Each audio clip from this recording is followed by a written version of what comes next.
Welcome to Members First, the Toastmasters District 69 podcast.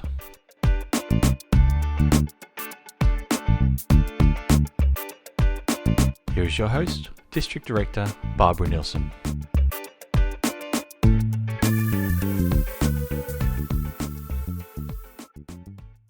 Hello Toastmasters, and welcome to our latest conversation or Members First discussion. Today I'm going to introduce you to a long-standing Toastmaster, Marianne Gevers. Marianne is a member of two clubs, Talk of the South and Eleanor Early Morning Club. So Marianne, welcome along to our conversations. Thank you, Barbara, and nice of you to invite me. It's lovely to have you. So let's start off by saying, you telling us how long you've been a Toastmaster, why you joined, and why do you stay? I joined in 1988, and this was because a work colleague said to me once, "Marianne, you like words. You'd probably enjoy Toastmasters. How about coming along with me to Southport one night?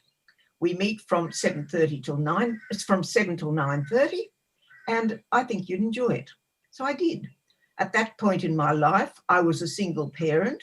Both children were away at university, and I was looking for a safe social outlet for a single woman where I could attend on my own.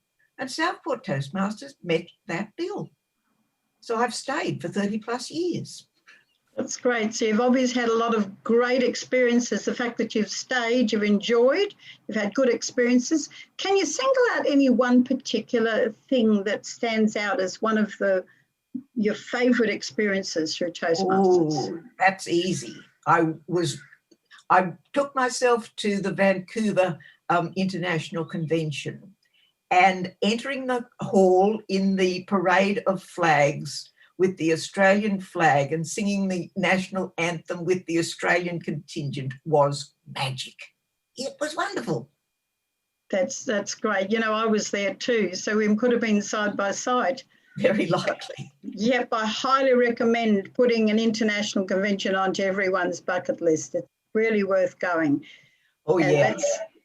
And I combined it with a trip on the Rocky Mountaineers. So that ticked 2 items off on my bucket list. Yeah, well done.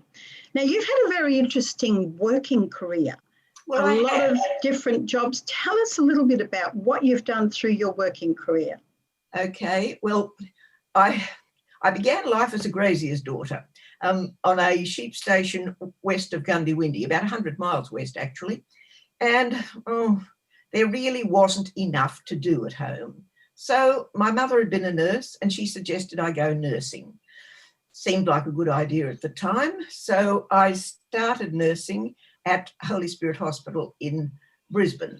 In those days, Holy Spirit trained general nurses, RNs, and they don't today.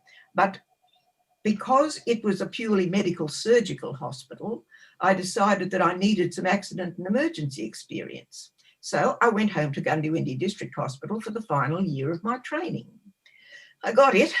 1 car accident a week, 1 shooting a month, and throughout the winter there was Border Rugby League, which they played as a blood sport.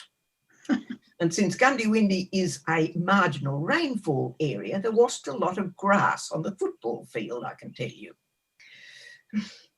Yes, at the end of that, I did child midwifery at St Vincent's in Toowoomba, child health in St Paul's Terrace in Brisbane, and there I met my husband. That led to several years in Canberra, where I raised babies. And then in about 1967, I think it was, we bought a caravan park on the south coast of New South Wales, Durras North. Magical spot, absolutely beautiful. About 16 miles north of Bateman's Bay. And it was a coastal lake that was barred in by dunes from the sea when the lake levels were low and there wasn't enough flow to go out to sea. But when it was open, it was a haven for prawns, especially spawning prawns. And at the dark of the moon on the outgoing tide, they'd all come down to the sea. Mind you, everything in the sea loved a prawn. So, and we used to hunt them with tilly lanterns and scoop nets, boil them in seawater, and they were great, absolutely wonderful. However, and I went there with one child aged 15 months and another one aged 3. And yeah. That was an effort. It certainly was. But, I mean, you're young and you're energetic and you do it. But school was a one-teacher school.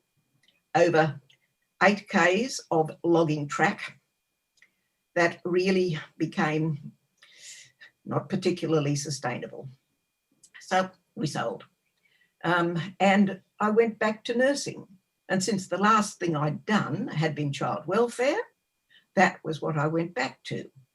First, initially, it was the holiday and sick leave relief for the metropolitan centres. But then I got a full-time appointment to Gympie. In Gympie, I did the country sub-centres, and they were Imbil and Kandanga, Koran, Karoi, Pomona and Tewantin. I was the only person there, so it was all on me how to manage, how to handle, what to do, and to manage the, in those days, extraordinarily bad country roads. And I can tell you that the country around Karoi, particularly, driving home on a summer evening with the thunderstorms and the lightning in those granite ridges could be adventurous. However, then we bought a caravan park. It was a holiday flats in Gympie, Harvey Bay, Torquay. And so I joined the Blue Nursing Service. And there I discovered that nursing older folk is a specialty that is grossly underrated, because nobody gets at older age without one or more medical conditions and one or more disabilities. And managing how those things interact means that you've got to look at the whole person and to figure out whether or not what you're suggesting is going to impact adversely on something else that's going on in their lives. So that was a real education. It absolutely was.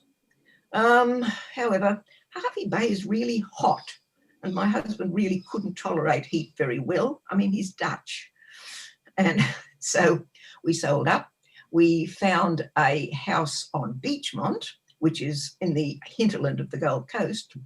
And again, I looked for nursing jobs. And for 6 months, I staffed on a nursing home. Learnt more about how to care for older people, I can tell you.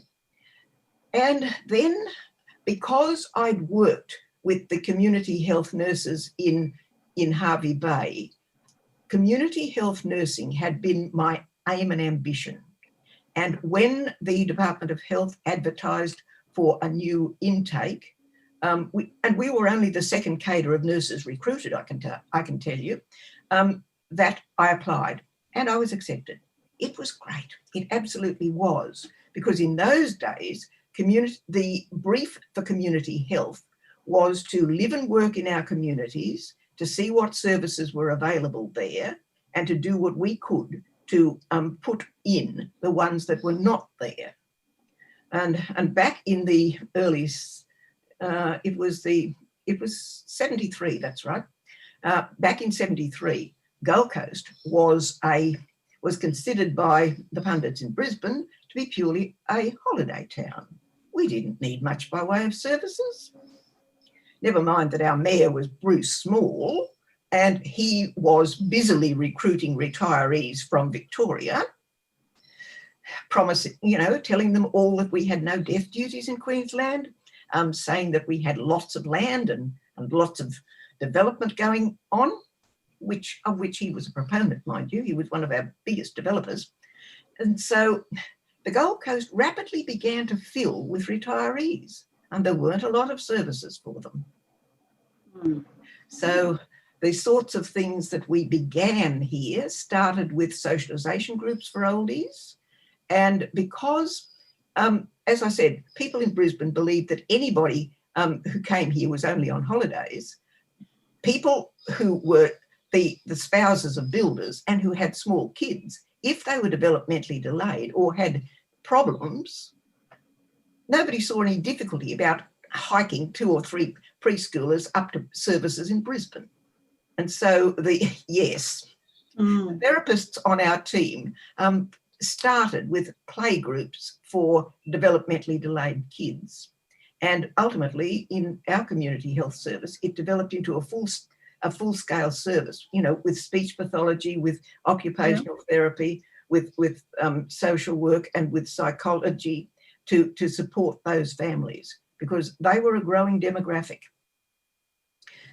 Our major demographic still remained seniors, of course, and that was the brief of most of the community health nurses, because back in those days, we provided the home care services.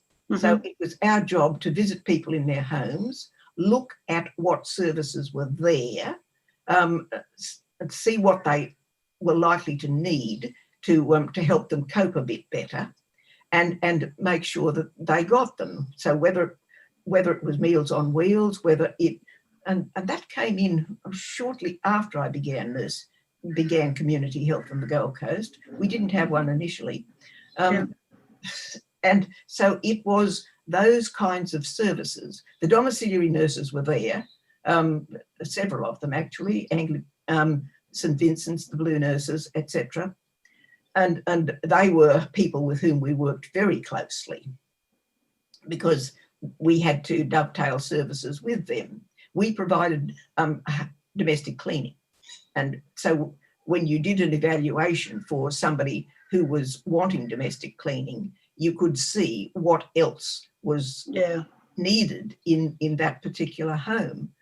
And one of the most interesting little bits that I did during that time was a hospital community liaison, which meant that I was roaming. I was attached loosely to all of the wards in the Gold Coast Hospital, and it was the old Gold Coast Hospital then, the one on the main street. And I would visit every ward, see whether or not they had people going home that needed any community-based services. Mind you, the wards that were where I found the most work were the rehab ward, where people recovering from stroke were cared for, and the orthopaedic ward, where people who'd broken hips, etc., were going to need services to go home with. But I was domiciled in the hospital with the social workers, so I was also exposed to a lot of the social issues that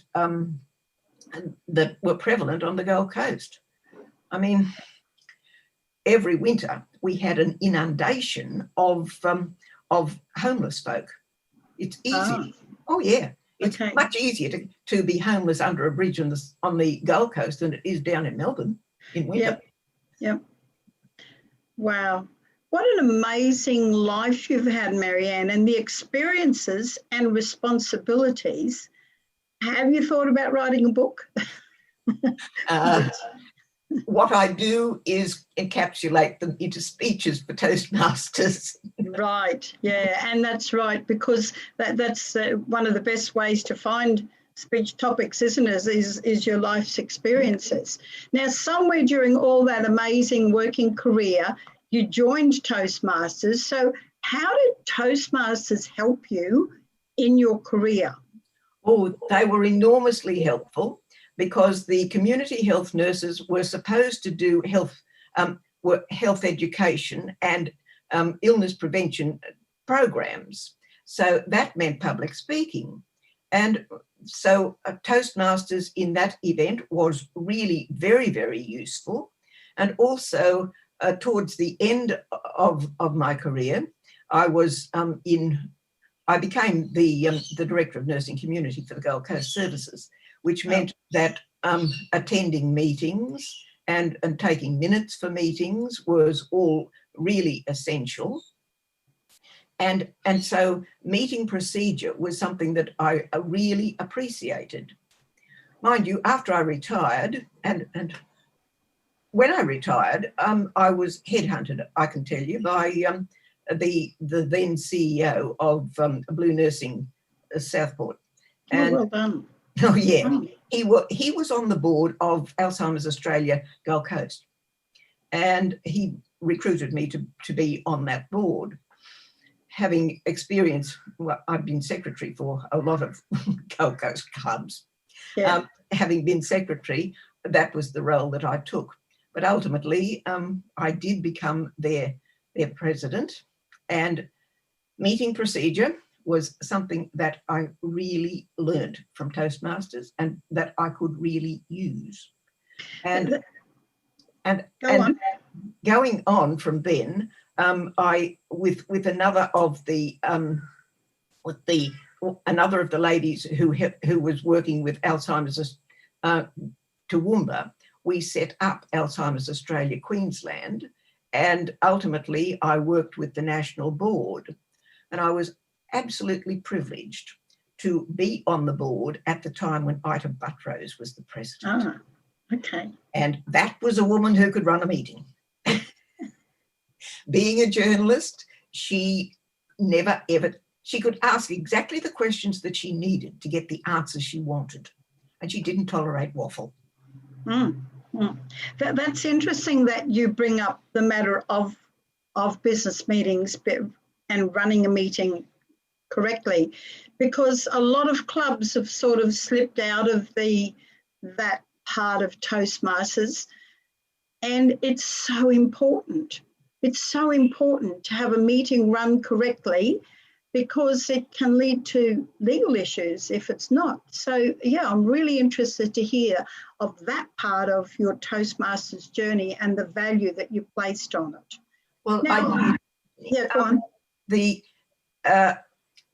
When I retired, I became, I thought I would do area governor. So I was area governor for 24 the first year. And then I thought, well, I'll do Southern Division governor, which I did. And because Sandra Simpson at that time was a member of Southport Club, she recruited me to be on her campaign team to become district director. Oh, good, yeah. Yes. I know Sandra well, yeah. Yes, yes. And when she did become district director, she appointed me as her district secretary. Well done, well done. And that was a prime opportunity to observe meeting procedures in process, because Zoom has quietened down a lot of meetings. You don't get the same level of processes and interjections that you did with the face-to-face ones. Yeah. Point of order, Madam President. Yes, yeah. And it's really really interesting to meet the members who really know business sessions well, because they don't tolerate errors.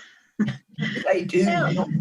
And Marianne, you've had an amazing life, amazing career. You're busy with Toastmasters. But tell me, do you have any other interests outside Toastmasters today? Well, because one of the things that being a community health nurse involved was getting involved with the not-for-profit organisations on the coast.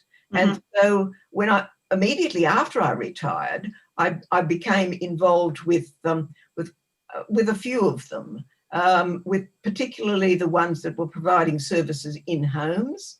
And that led to a couple of years on the Queensland Seniors Council. It also led to being a member of on the reference group for the Elder Abuse Prevention Unit. Goodness, yeah. Yes, which does amazing work. They absolutely do. Because, I mean, they run a hotline, you see, and they have triggered a whole lot, because they do an advocacy service as well, and they've triggered a whole lot of, they had a partnership with Caxton Legal, where they have a service that provides, that is an interface with social work and law to help people who are being abused to manage the legal processes, because more often than not, these are very vulnerable oldies, and the beginning of elder abuse is always that somebody has more power and exerts it. So they frequently feel totally powerless to do something about their situation. So this particular service will guide them through and provide as much alternative support as they possibly can. And it's brilliant. It absolutely is. And it's so totally needed.